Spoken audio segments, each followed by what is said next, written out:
Ya, kita mesti menang. Itu aspirasi kita bersama untuk kita memenangi pandemik COVID-19 ini. Seperti yang kita janjikan di awal siaran tadi, kita akan bawakan kepada anda segmen-segmen yang berinformasi khususnya berkaitan dengan vaksin, dan untuk segmen ataupun slot pertama ini kita akan bawakan kepada anda berkenaan bagaimana untuk kita memahami interaksi vaksin terhadap virus ini. Jadi kita akan bersama dengan seorang pakar untuk kita membincangkan topik ini. Okey, kita bersama dengan Puan Hauzan Muhammad Hanafiah, pensyarah farmasi DF52 Pusat Pengajian Sains Farmasi Malaysia, Universiti Sains Malaysia pada waktu ini. Assalamualaikum, selamat pagi. Waalaikumsalam. Selamat pagi Nawad, Hadi. Hai, okey. Dan pertama sekali kita nak bercakap tentang vaksin, bagaimana interaksi vaksin itu kepada virus. Jadi kita nak tanyalah kepada puan sendiri, apa itu vaksin dan bagaimana sebenarnya ia bertindak secara umumnya kepada virus?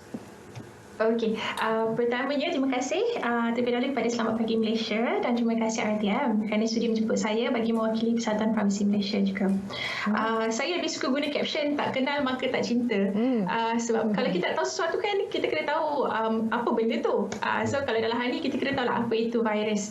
So sebelum kita tahu apa itu kegunaan vaksin, kita tahu apa itu virus. Virus ni kalau kita ikutkan adalah satu benda yang kita tak nampak, benda asing yang kita tak nampak, dia berada di sekeliling kita. Dan hanya boleh dinampak melalui mikroskop. Takkanlah setiap orang nak berjalan ke bawah mikroskop kan nak tengok. So dan virus, kalau kita spesifikkan kepada virus corona, nama yang diberikan tu adalah hasil daripada bentuk dia sendiri, bentuk crown tu. So dia jadi dipanggil corona. Dan coronavirus pula bukannya hanya ada satu, kita ada banyak jenis coronavirus. Kalau saya boleh katakan ada dalam 7 yang dikenal pasti, dan yang paling famous sekarang ni yang paling kita tahu adalah COVID-19. Selepas kita dah tahu virus ni apa, so virus ni dia perlu sel yang hidup untuk dia hidup. Dia tak boleh hidup seorang-seorang. Dia kena beramah tamah dengan orang lain. Maksudnya dia kena hidup dengan sel yang telah hidup. Dia kena berada dalam sel hidup untuk dia membiak. Dan daripada situ, kenapa perlunya vaksin?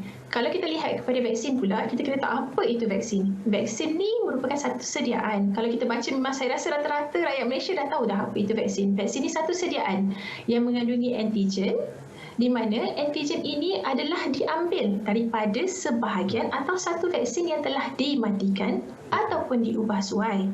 Dan kalau kita lihat, vaksin ataupun antigen ini akan membentuk imuniti di dalam badan. Dia akan trigger badan kita untuk menghasilkan antibody.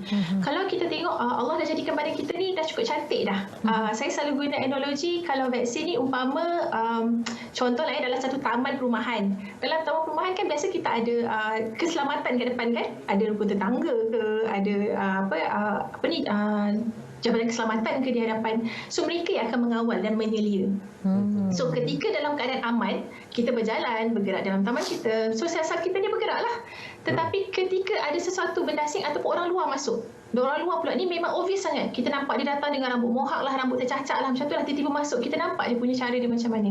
So dan dia pula membuat kerosakan. So bila kerosakan itu dilakukan, dan kemudiannya JK ataupun keselamatan dalam taman tu sendiri akan bertindak. Maksudnya sel-sel dalam badan tu akan bertindak untuk menghasilkan antibody. Tapi dia mengambil masa lama sebab dia nak kena tahu, nak pakai senjata apa, bagaimana dia akan bertindak. Dan apabila vaksin ini diberi, vaksin ini merupakan pelatih. Dia akan melatih sel-sel badan kita untuk membina sel, menjadi sel memori dan membina antibody. Apabila berlaku jangkitan kelak, maka badan lebih bersedia. Maka dia punya tindakan tu lebih cepat. Jadi secara umumnya tadi telah tahu berkaitan dengan vaksin itu sendiri. Bagaimana kalau kita lihat mana setiap virus yang ada perlu ada vaksinnya. Dan apabila ada sesuatu yang baru, kajian itu perlu dilakukan. Tapi apabila dalam situasi pandemik COVID-19 ini, kerana semua perkara perlu disegerakan disebabkan memberi kesan dan juga impak yang cukup besar kepada hampir keseluruhan hidup kita. Jadi makanya kajian itu dipercepatkan daripada biasa. Kerana itulah kata ikhtiar kita yang utama sekarang ada berkaitan dengan vaksin yang telah pun diusahakan, dan yang paling penting adalah untuk kita memastikan kita mendapatkan vaksin tersebut.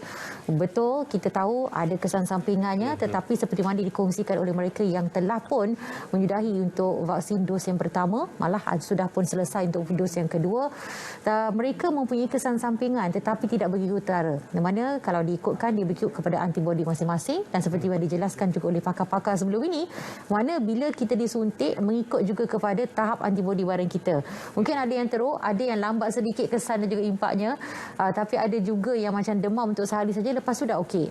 Jadi kesan tu tertakluk juga kepada kehadiran vaksin tersebut dalam badan kita sebenarnya. Seperti yang Puan pakar kita nyatakan tadi, tak kenal maka tak cinta. Tadi Puan Nur Hafzan dah menyatakan berkenaan pendefinisian vaksin dan juga bagaimana interaksi vaksin ini terhadap virus, dan kita mungkin boleh ajukan juga persoalan yang sering kali diutarakan di media sosial dalam masyarakat, iaitu mengapa masih lagi individu yang dijangkiti COVID-19 walaupun telah menerima vaksin.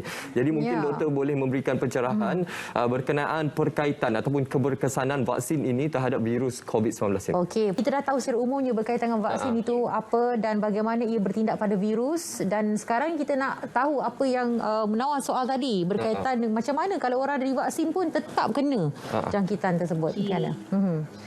Right, kalau kita lihatlah, sebenarnya kita kena faham dulu apa sebenarnya kegunaan vaksin ni. Vaksin ni dia mencegah ke merawat? Kalau kita faham setiap penyakit yang kita tahu dalam Islam pun cakap setiap penyakit tu tiada semua penyakit ada rawatannya atau ubatnya kecuali mati, dan juga kita lebih elok mencegah daripada merawat. Sebab itu saya tekankan tadi, perkara pertama kita kena tahu apa itu vaksin, kegunaannya adalah untuk merawat atau mencegah. Sekiranya kalau kita lihat vaksin COVID-19, tugasnya adalah mencegah bukan merawat, dan mengurangkan risiko dan komplikasi supaya yang menjadi lebih teruk. Dia mengelakkan daripada komplikasi menjadi lebih teruk. Progression tu lebih misalnya duduk di dalam hospital lebih lama, mendapat komplikasi di mana terdapat masalah pneumonia. Maka bila berlaku keadaan-keadaan demikian, pesakit terpaksa berada di hospital. Dan kalau kita tengok ramai yang gembar-gemburkan, contoh macam pesakit yang berada di ICU, yang terpaksa dikomakan, yang terpaksa diintubatekan, sedangkan itu adalah pesakit tahap 4. Dan walaupun demikian, apa yang ingin saya jelaskan dekat di sini, bila kita dah tahu vaksin ni function adalah mencegah, maka kita perlu juga mengambil langkah-langkah lain. Dia tidaklah boleh macam, kita dah ambil vaksin ni, okeylah, kebal dah lah, boleh keluar dah lah. Tak payahlah pakai mask, bersukaria lah kita di luar. Tidak. Kalau ikutkan macam mana pun kita kena tahu setiap satu perkara tu dia mengambil masa. Dan untuk dia bertindak pun mengambil masa. Kalau saya terangkan tadi, kan ingat tak saya cakap tadi, virus tu dia menyerang. So dia menyerang kat badan kita, dia mengambil masa untuk diinkubasi dan untuk dia menghasilkan simptom-simptom dan untuk dia merebakkan ke orang lain. Dan bila keadaan itu berlaku, kita bagi vaksin yang sekiranya kita bagi vaksin lebih awal, makanya virus tu masih lagi menyerang kita. Tapi keadaan komplikasi yang berlaku sementara nak tunggu dia tumbuh sistem muncul di sistem tu akan semakin pendek, dan simptom-simptom yang buruk tidak berlaku kerana ia telah dicegah terlebih dahulu. Itu yang kita dapat lihatlah dengan vaksin. Okey, baik. Dan kan kalau kita sekarang ni bila ada 2 dos, kita perlu dos yang pertama dan juga dos yang kedua. Kita panggil dos pertama dan juga booster Puan. Ya, betul. Kenapa perlunya untuk sekali? Kenapa tak boleh sekali je? Okey. Saya kalau pelajar-pelajar saya memang tahu saya suka guna analogi yang mudah-mudah aja supaya senang kita nak faham. So kita nak terang kepada pesakit kan. Biasanya kalau jadi farmasi, kalau kita tengoklah booster yang dos yang pertama, dia adalah kita masukkan satu dos yang pertama. Contohlah kita nak angkat meja ni. Kita masuk dos pertama, kita masukkan 2 orang je tolong angkat meja kita.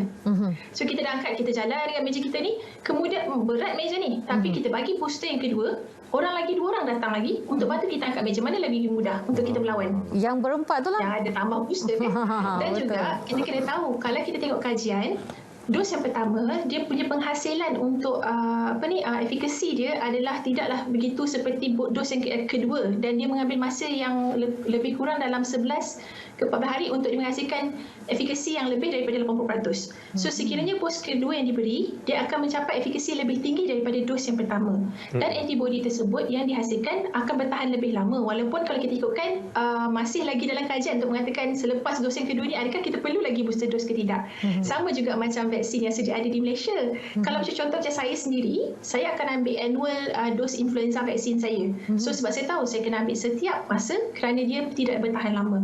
Itu adalah antara benda yang kita kena take note lah, kenapa kita kena ambil booster dose. Jangan tertinggal satu pun. Dan walaupun untuk memudahkanlah pemberian vaksin, kita tahu dia ada jangka masa dia. Contoh macam Sinovac dia 2 minggu ke 4 minggu.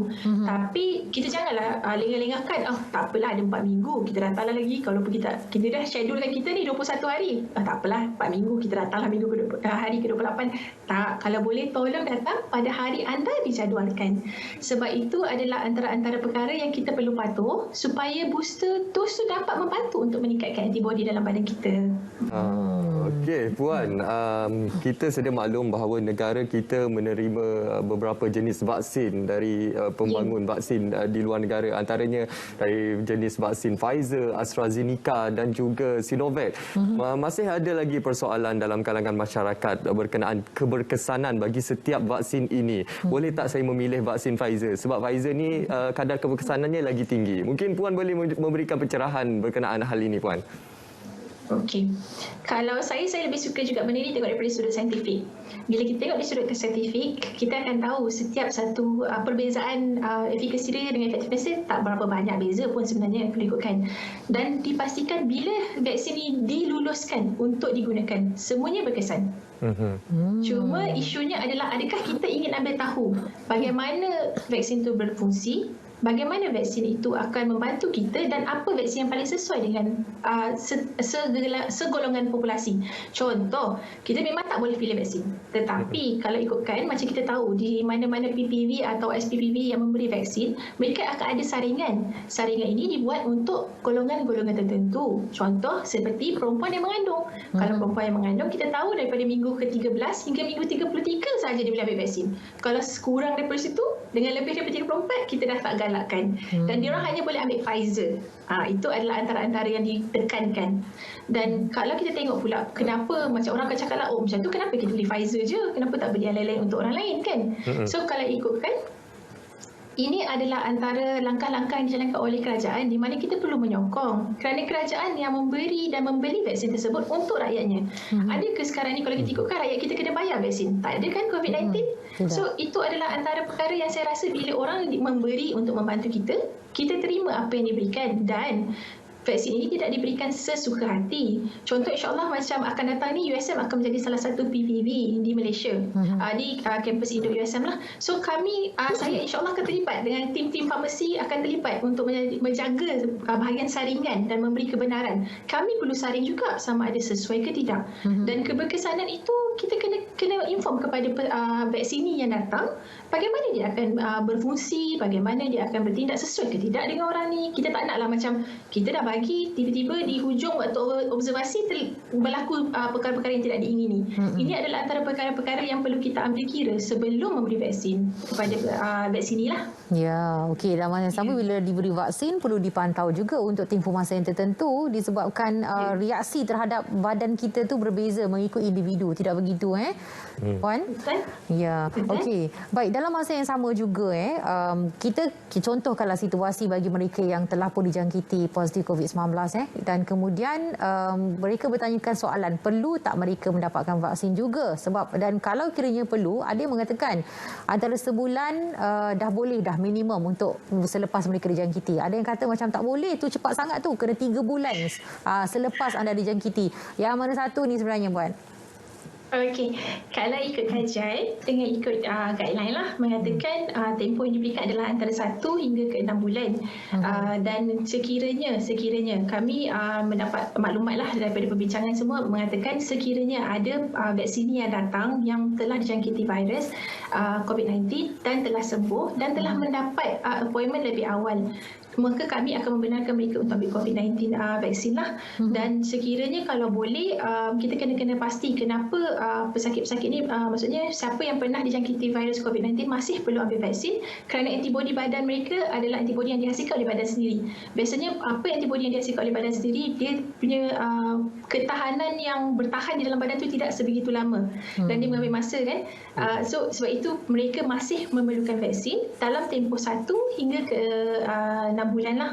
Kalau ikut ada separuh guideline memang dicakap dalam 3 bulan ke 6 bulan macam tu. Tapi seperti biasa memang kami sarankan sekiranya anda telah dijangkiti virus COVID-19, anda boleh berjumpa dengan pakar-pakar perubatan anda sendiri, kemudian untuk mendapatkan satu surat memberi kebenaran juga untuk anda mendapatkan vaksin tersebut.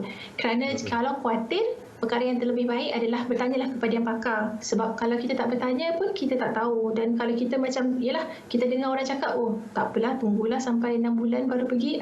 Tapi kita dah dapat tarikh. So kalau kita tiba kita tak pergi, bukankah rugi? Sebab nak tunggu tak tahu lagi bila boleh dapat. Baik Puan, kita nak bercakap berkenaan kesan sampingan selepas menerima suntikan vaksin ini. Ada juga yang mendapat kesan sampingan yang teruk selepas suntikan pertama dan ada juga yang tidak mendapat kesan sampingan langsung. Dan mungkin ada juga individu suntikan pertama tak dapat kesan sampingan tapi selepas suntikan kedua tu mendapat kesan sampingan yang lebih teruk. Mungkin Puan boleh memberikan pencerahan dalam hal ini. Okey. Pertamanya kita kena tahu setiap badan kita Allah, pada saya Allah dan Tuhan jadikan kita berbeza-beza. Bagaimana kita bertindak terhadap sesuatu. Kadang-kadang macam contohlah macam saya tak boleh makan, kalau untuk saya elak sakit kepala saya tak makan paracetamol, saya kena makan ibuprofen. So bertindaknya berbeza-beza. So kalau dalam sistem imun juga perkara yang sama. Ada setengah yang akan dapat kesan sampingan yang teruk dan ada yang langsung tak ada kesan sampingan. Contoh macam kawan-kawan saya lah, ada yang rata-rata yang dah dapat vaksin dan bila kita bertanya kan, oh dapat macam mana, mereka akan cakap lah, oh tak ada apa-apa, elok je. Dan ada yang memang dos kedua tu mereka mengatakan mengantuk, nak tidur macam tu. So benda-benda tu dia tergantung kepada individu, tergantung kepada jantina, bagaimana kita punya sistem imun bertindak terhadap vaksin tersebut. Jadi saya boleh katakan lah, so kita tak boleh nak katakan oh selepas dos kedua lebih kuat, selepas dos pertama kalau tak ada reaksi tu, oh vaksin tu tak berjalan namanya. Kadang-kadang orang kan dia mengambil perkara mudah sebab bila dengar kata oh dah ambil vaksin, salah satu cara vaksin tu berfungsi, kita nampak kita ada reaksi, tapi tak semestinya. Badan kita mungkin badan kita bereaksi tapi tidak menunjukkan sebagai alahan ataupun kesan sampingan. Okey. Puan, sekadar soalan tambahan ni Puan, ni berkaitan sebab Alan tadi Puan ada menyebut tentang PCM, paracetamol dan juga ibuprofen tadi. Tentang penggunaannya selepas divaksin, sebab ada setengah orang kata okey PCM yang paling terbaik lah sebenarnya untuk juga. Tak ada setengah orang dialah pada PCM dan begitu juga yang mereka yang memang tak jalan pun PCM ni. Tapi yang ada kata tak boleh ambil ibuprofen dan sebagainya yang tahan sakit. Pandangan daripada Puan sendiri bagaimana? Sekarang kalau ikut daripada kalau ikut daripada guideline WHO, mereka memang menggalakkan hanya pengambilan PCM, paracetamol. Dan ada langkah-langkah lain untuk mencegah, sebab biasanya paracetamol yang diambil itu adalah sebab demam ataupun sebab sakit, swelling ke ataupun bengkak ke ataupun rasa macam lengan-lengan lenguh ke, rasa lenguh-lenguh badan. Di mana kalau ikutkan untuk biasanya sebelum vaksin ni balik, kita akan pesan kalau biasanya keadaan ini sepatutnya hanya akan bertahan lebih kurang dalam 24 ke 48 jam. Dan biasanya dia akan resolve lah, dia akan turun. Tapi kalau kiranya selebih daripada itu, maka boleh juga untuk mengambil, kalau rasa macam keadaan itu tidak selesa, mereka boleh ambil paracetamol dengan dos yang betul. Dan kemudian sekiranya lebih daripada waktu tersebut, mereka perlu berjumpa dengan pakar perubatan masing-masing untuk mendapatkan rawatan yang lebih. Sebab kita tak tahu, kadang-kadang contohlah macam ada separuh orang dia memang allergic to paracetamol. So kita kena bagi rawatan yang lain. Dan rawatan yang lain tu pula kena tahu juga dia ada allergic benda lain juga ke tak. Sebab itu adalah antara perkara yang go by individual basis lah. Maksudnya orang-orang tertentu, kalau contoh macam even ada separuh orang dia akan allergic dengan antihistamin itu sendiri yang mengelakkan daripada berlakunya alergi. So kita kena fikirlah, macam farmasi dengan doktor dia akan bekerjasama untuk berfikirkan okey apa yang paling sesuai untuk pesakit ini ataupun vaksin ini sekiranya berlaku apa-apa alahan ataupun menghadapi kesan sampingan. Baik Puan, sebagai konklusi Puan, mungkin Puan boleh memberikan pandangan berkenaan golongan anti vaksin ini yang seringkali menyebarkan berita-berita yang tidak pasti, berita-berita yang palsu berkenaan vaksin ini, dan juga kepada masyarakat di luar sana, kenapa mereka perlu mempercayai, mencari sumber-sumber yang boleh dipercayai daripada pakar-pakar yang pakar-pakar perubatan negara dan juga daripada data dan sains yang sedia ada. Okey, saya bermaklum. Kiranya sebenarnya begini, kita tahu konsep untuk mencari ilmu adalah mencari ilmu kepada yang pakar untuk kita mengesahkan sesuatu. Itu yang saya berpegang kepada perkara tersebut. Sekiranya kita tidak tahu, kita akan bertanya. Contoh macam dalam sini, saya bukan nak mewal-walkan profesion farmasi, tapi kami ada golongan-golongan komuniti farmasi di mana farmasinya berdaftar dan mempunyai maklumat dan sentiasa berada di mana. Kerana kita tahu pakar doktor kita semua memang diambil untuk menjadi frontliner. Dan mereka terpaksa, ada yang terpaksa locum bertugas di PPV, terpaksa bekerja di hospital, ada yang dipanggil, dan komuniti farmasi berada di mana ada tempat, dan di mana juga ada juga yang menggunakan kaedah online di mana kita boleh bertanya. Dan golongan-golongan yang tidak tahu perlu, saya letak di sini tidak tahu yang boleh mengambil tahu dengan mencari maklumat yang betul. Contoh di laman web JKJAV, di situ juga ada alamat-alamat yang mereka boleh hantar untuk bertanya soalan. Dan di samping itu juga untuk yang contohlah kalau macam kita dapat info daripada WhatsApp. Macam saya cek lah, mak saya punya memang saya cek. Saya cakap, ini tak betul ni, kita kena kawin. Tapi kalau contoh kepada ibu bapa yang tak ada anak yang tahu perkara ni, so kita yang dapat daripada mesej ni, kita cuba kembangkan ilmu ni melalui sumber-sumber yang ada. Contoh RTM lakukan inilah yang saya sangat puji Selamat Pagi Malaysia, di mana kita tahu rata-rata ramai akan tengok TV, akan dengar daripada radio. So daripada situ kita kena nasihatkan mereka untuk mendapatkan maklumat yang sebetulnya dan pergilah mendapatkan vaksinasi. Dan di mana apa-apa saja maklumat yang berkenaan dengan perkara yang bukan daripada bidang kita, bukan daripada pengetahuan kita, tolong mendapatkan pengesahan daripada pakar. Dan pakar tersebut kita kena tahu pakar apa. Takkanlah kalau kita sakit kaki, kita pergi jumpa oftalmologis, tidak kan? So itu adalah antara perkara yang kita kena tahulah. Kalau takkanlah kita nak tanya perkara agama kepada orang yang tidak tahu langsung pasal agama. So itu adalah benda-benda yang kita perlu take note lah daripada saya. Baik, jadi itu dia saranan yang diberikan. Diharapkan anda boleh fikirkan dan terbuka mindanya untuk sama-sama mempertimbangkan kalau sekiranya anda masih lagi dalam keadaannya 50-50 ini. Apapun, kami ucapkan terima kasih kepada Puan Nur Hafizan Mak Hanafiah, pensyarah farmasi DUF L2 Pusat Pengajian Sains Farmasi Malaysia, Universiti Sains Malaysia, bersama kita pada waktu ini. Untuk berkongsi maklumat berkaitan dengan interaksi vaksin ke atas virus. Saja nak kongsi jugalah. Bila saya tengok sekali si puan macam Kak Ani pun ada Nur Aizah Idris. Nak sebut juga ni. Macam ira-ira sangat. Sempat lagi tu. Sempat. Okey, apa pun terima kasih Puan. Terima kasih Puan. Terima kasih ya. Alhamdulillah. Itulah antara perkongsian kita berkenaan kita memahami bagaimana interaksi vaksin terhadap virus COVID-19 ini, dan juga seperti analogi yang digunakan oleh Puan tadi, tak kenal maka tak cinta, dan kita harapkan melalui pencerahan itu tadi memberi pemahaman yang sangat menyeluruh kepada kita berkenaan pentingnya kita pengambilan vaksin ini. Kalau nak bercakap berkenaan vaksin ini, pastikan anda mendapatkan sumber-sumber berita daripada yang sahih sahaja, daripada kerajaan, daripada JKJAV, daripada Kementerian Kesihatan Malaysia. Jangan percaya pada golongan anti vaksin di luar sana. Ya, betul. Dan RTM tentunya dipercayai.